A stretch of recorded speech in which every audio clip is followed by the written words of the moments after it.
Hey y'all, it's Kim with the K. Come back to you guys with a new video. Grab your mugs because I got some tea on my opinions and my thoughts and also my advice when it comes to influencer managers, managements, and agencies. I feel like when we think about the influencer marketing industry from a creator's perspective, getting management is like the creme de la creme of status in this industry. But there's some pros and there's some cons when it comes to getting management and someone representing you. I'll start by saying my experience being an influencer marketing consultant, as well as a licensed attorney and a content creator myself, I have realized that hiring management is one of the most important roles, if not the most important role that you will ever hire for. Why is that? Because they are usually the first person a brand is introduced to prior to understanding who you are a lot of times. They are a representation of you. They are advocating for you. They are fighting for you. They are on the front lines out there in the fields, making sure that you're getting your brand partnerships, these opportunities, etc. So you wanna make sure when you are hiring management and a manager that not only them as an individual person that is representing you, but also the company as a whole has a really good reputation. Because one thing I know and two things for sure, you don't want a management out there that's not very good, okay? They are someone that is advocating for you in a variety of different ways throughout your influencer career. And why I'm not being specific on only brand partnerships, because that is one of the number one questions you should ask management prior to getting it. And I can do a whole video on that, like questions you should ask them. If you guys are interested, comment that below. What I will say is ask them, what do they do for the current roster and current creators that they have? Not all management are created equal, okay? Not all managers do brand partnerships. Not all managers do the pitching. Some managers only maintain your email inbox versus go out to obtain more opportunities, okay? So you gotta make sure you're asking the right questions, but make sure you're going into this thinking, this is one of the most important roles that I'm hiring for, so go into it as if you really interviewing, because they're interviewing you and you interviewing them. Both ways, okay? Oh, and before we get into it, let me just give my little disclaimer very quickly, just in case y'all don't read the description box, which you should because there's links and things out there, okay? Definitely get into it. So although I'm a licensed attorney, I am not your attorney. This is not legal advice. This should be used for only educational and informative purposes only. If you are in need of counsel and an attorney, please seek counsel in your local jurisdiction. Thank you. All right, so now we got that out the way. City of mine. How I love the city of mine. Let's start with pros. So the first pro is usually managers have a larger or a wider network. And this is really important, especially when you get to a certain level in your influencer career and your creator career, that's kind of hard to say, creator career. But once you get to a certain level, you're trying to get to the next level or reach a wider variety of networks and people and opportunities. So management companies really kind of can leverage their network and push you in front of those doors that it might be a little bit harder to get into. So that is one of the main pros. I'd say probably a lot of the reason why a lot of people end up getting management, because maybe they've already been getting brand deals and working with a lot of brands, but they want to get to that next level, that next opportunity, so they can become, you know, the next it girl, that girl, or that woman, etc. Or man. We don't discriminate, okay? The next pro is they are familiar with a lot of industry rates because they work with a variety of creators. So that familiarity with working with so many different creators and seeing a variety of different rates in a variety of different niches is a major key. A lot of times we struggle with understanding how much our content is worth. And it's completely understandable. Child, I've been there, but that is something that I do love helping creators with my clarity call services. So definitely share that out if you guys are interested. If you want just like an idea or a ballpark of where you should be with your content and deliverables, that's something that I also help with. So managers are really good with the rates thing, just like I'm saying I am. It's because we are open to a variety of different creators and we can see the behind the scenes in the contract to kind of gauge which brands may have a larger budget or which brands are easier to negotiate with, and which niches and industries within the influencer kind of arena are willing to pay a little bit more. So it could be lifestyle versus travel versus fashion versus beauty. We're able to see that. So managers do an amazing job when they own their job to really get you those higher rates and those bigger opportunities, which leads me into the third pro I want to talk about is they usually can advocate for us better than we can. I don't know about y'all, but I have seen it where someone else, whether it's a friend or a family member, can really like hype you up and celebrate you and talk about the acclimates better than we can ourselves. I can do it because y'all not letting negotiate. Now I'm gonna put my hair on the screen and my nails are done. My nails, we getting them done this weekend.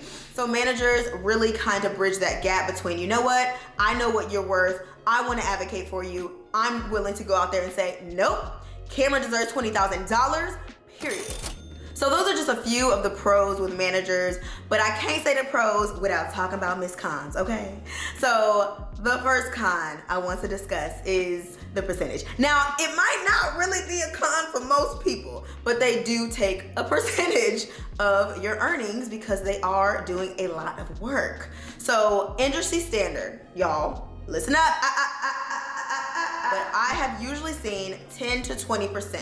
It could be 10, 11, 12, 30, 40, 50, 60, 70, 20, okay? 10 to 20% is, I would say, industry standards. As of today, y'all know this industry is forever changing, but if a management company approaches you and wants 30%, it's giving red flag, especially if you have not worked with them before. When me as an influencer am signing a contract to collaborate, to partner with, to have a relationship with an agency, with a management company, they are not representing me yet, right? I have a contract with the talent management. That contract between me and them, me fighting for myself and them fighting for themselves. So make sure you are advocating for yourself. I know it's difficult and you're like, I'm hiring them to advocate for me. But wait until they are officially hired to advocate for you. So make sure you are thoroughly reading your talent management contracts. I read a ton of these. Please reach out to me if you're confused, if you're struggling with terminology. You do not want to sign a 2-year long, first off, don't sign nothing 2 years. Please. If you're just starting out, y'all, pro tip, I say 6 months is more than enough to see how they do, and then you can renew it. From there, 1 year max if they're like pushing for a year. But come to me and I can help you negotiate some terms, okay? But once y'all sign a contract, y'all locked in, ain't no switch it up, you're good to go. And then now you can proceed with that relationship and that partnership under the contract terms that y'all have together. Hope that makes sense. Let me know if that was confusing. Anyway, so yes, a con could be the percentage, but then again, if you're making more because they're negotiating more, everyone's winning. They get the percentage, you get the brand deals, and you get more money. And you don't have to deal with your brand partnership negotiations or other opportunities. It's great. A win is a win, but make sure it's equal, okay?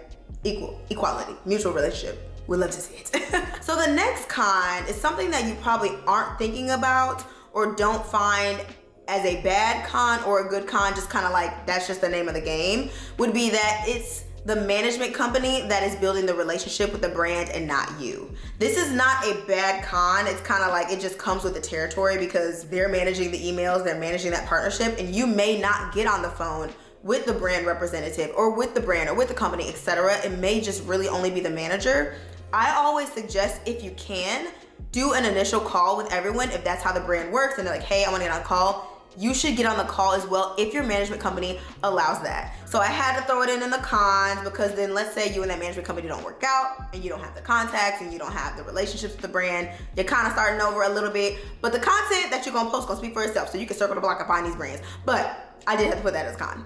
The next con, I kind of mentioned it early in the video, but I'm gonna mention it again. If they have a bad reputation, you do too now. If they are out there pitching you, advocating for you, reaching out to brands on your behalf, and they have a bad reputation, they are an extension of you and your brand and your company. Therefore, now it looks like you have a bad reputation. It doesn't always happen like that, but if they are rude, they're hard to deal with, brands don't like working with them, and then they're trying to reach out and pitch you, they're gonna be like, child, not Shakita, like, So you wanna make sure you really vet your managers and management team. Ask them for creators that are on their roster.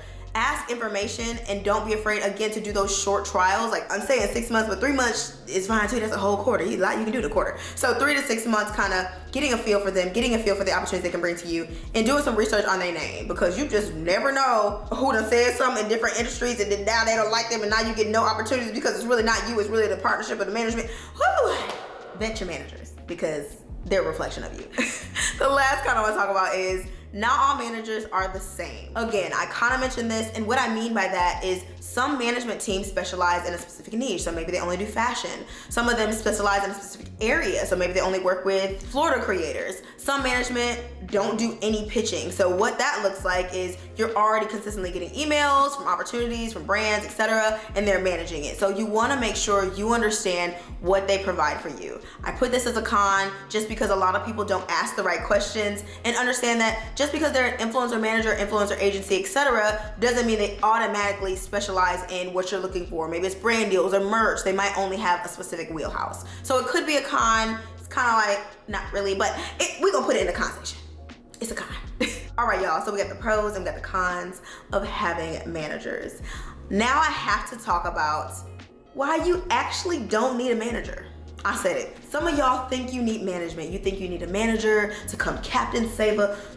You don't. A lot of creators and influencers don't understand that managers aren't there to help you execute. So let's say you're excited, you get a management company, everything is great, you read the contract, y'all are working together, it's going phenomenal. You're getting all these brand deals, and then you look up one day and you're like, oh, I have 10 brand partnerships due and I don't have anyone to help me execute them. That is not what most managers do. They're not there to hold the camera and take the photo and do the editing. So sometimes you may need alternative roles at first and then get management. Or maybe you're like, you know what? I can run it all under my wheelhouse. I don't need no management company to take my percentages. We can keep it in-house. And what that would look like is maybe you hire an assistant, and maybe that assistant used to work at a management company, or they specialize in influencer marketing. Or maybe you need a project manager. So this could be someone that is over your brand partnerships, where they help you with the brief. They make sure that you hit the specific points that you need to. They make sure you have the props and the location, and they set up everything. So all you have to do is just be the creator and shoot and sit down. Maybe you need an operations manager. So on the, do I have a eyelash? Maybe you need an operations manager where their job is to help you on the back end, make sure you have your systems and automations together, so that when a brand partnership does come across your table, you have a perfectly streamlined kind of checklist to push them through the funnel to get to the final product of you posting the content and sending the analytics. So sometimes we think we need management, but really we need assistants, we need an operations manager, or even a videographer, a photographer, an editor. Sit down and create a task list. Write down everything that you do. And it's probably a lot, because I know we wear a lot of hats, okay? I know I do. Lots of hats. One head, so many hats. When you do this list, because I have done it, you'd be surprised of how much you think you need to do and really can get somebody else to do it. Get somebody else to do it. Delegate to somebody else, okay? And for me, something that was really hard for me to delegate is editing. So I'm really glad to be working with an editor now. It's really nice. Oh, another role you might need is social media management. Almost forgot them. I just looked at my notes. Social media managers, maybe your issue is just posting the content. You have all this content, you have editors, it's just getting it pushed out on a schedule where you're consistent. So that's another role that you might be able to hire for. So do the task list, write your name next to things, and then figure out how you can delegate the other tasks to other people. So you have more time for you, your creativity, and you can still be consistent and engage with your audience. So yeah, guys, that is pretty much it. Those are my 2 cents on why you may need an influencer manager and you may not need an influencer manager, and of course some pros and cons in between. And these are all my opinion as a attorney, content creator, and influencer marketing consultant in this space.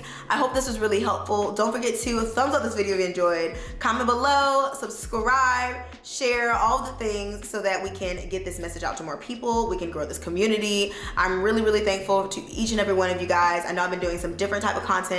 Hope you guys have been enjoying it. Let me know your thoughts. Let me know down in the comment section below. I love to kiki in the comments. So if you don't know, you're about to find out. I always end my videos with an affirmation. So if you did make it this far in the video, comment below. Asking for help is a benefit to me.